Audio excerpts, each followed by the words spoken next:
नमस्कार दोस्तों, आज डाइस का टाइप 5 पढ़ाने जा रहे हैं। पहला क्वेश्चन, नीचे दिए गए पासा के 4 प्रारूपों को दर्शाया गया है, तो बताएं कि 6 के विपरीत फलक पर कौन सा अंक आएगा। 4 गो पासा दिया हुआ है। इससे पीछे के वीडियो में 3 गो पासा वाला पढ़ाए थे, इसमें 4 गो पासा। 4 गो पासा हो या 10 गो पासा हो या 12 गो पासा हो, हमको सिर्फ 2 पासा से मतलब है। तो यहाँ 4 पासा है, तो 4 पासा में सबसे पहले हम कॉमन ढूंढेंगे पहला और दूसरा में। कॉमन मिला तो ठीक, नहीं तो दूसरा और तीसरा में, नहीं तो तीसरा और चौथा में। आइए पहला और दूसरा में कॉमन को ढूंढते हैं। कॉमन है 2 यहाँ भी, 2 यहाँ भी, 6 यहाँ भी, 6 यहाँ भी। डबल कॉमन रहेगा, हम आगे बढ़ेंगे।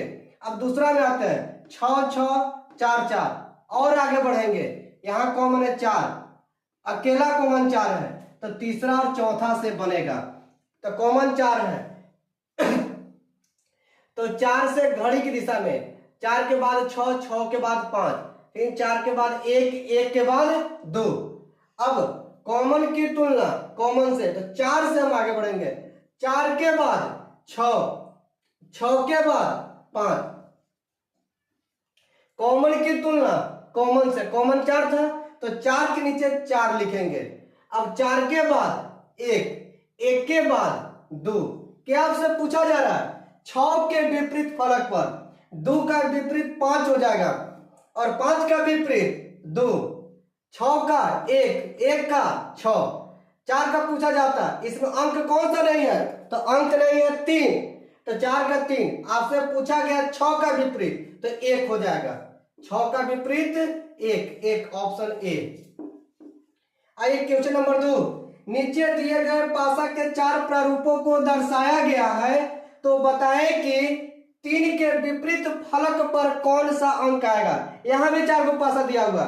सबसे पहले कॉमन ढूंढेंगे पहला और दूसरा में। कॉमन देखिए, कॉमन है 3 नहीं है, 1 नहीं है, 6 नहीं है, कॉमन है ये नहीं है, तो दूसरा और तीसरा में जाएंगे। कॉमन है 5 कॉमन है, तो दूसरा और तीसरा से बनाएंगे।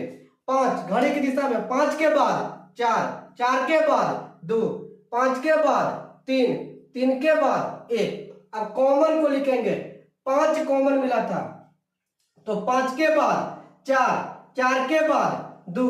कॉमन की तुलना कॉमन से, तो 5 के नीचे 5 लिखेंगे। तो 5 के बाद 3, 3 के बाद 1। अब आपसे पूछा जा रहा है कि 3 के विपरीत फलक पर कौन सा अंक आएगा। तो 3 का कौन सा हो जाएगा? 1 का 2, 3 का 4, 5 का तो 6, तो 3 का पूछा गया, 3 का 4, 3 का हो जाएगा 4। ऑप्शन नंबर कै।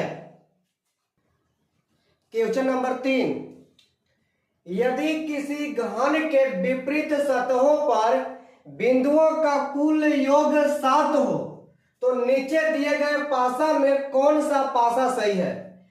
यहां पर बोला जाए विपरीत सतहों पर बिंदुओं का कुल योग 7।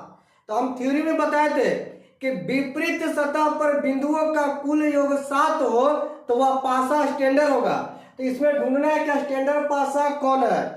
स्टैंडर्ड पासा में है कि 2 निकटवर्ती सतह का योग 7 नहीं होना चाहिए। अगर 7 नहीं है योग, तो वह पासा स्टैंडर्ड है। आइए चेक करते हैं।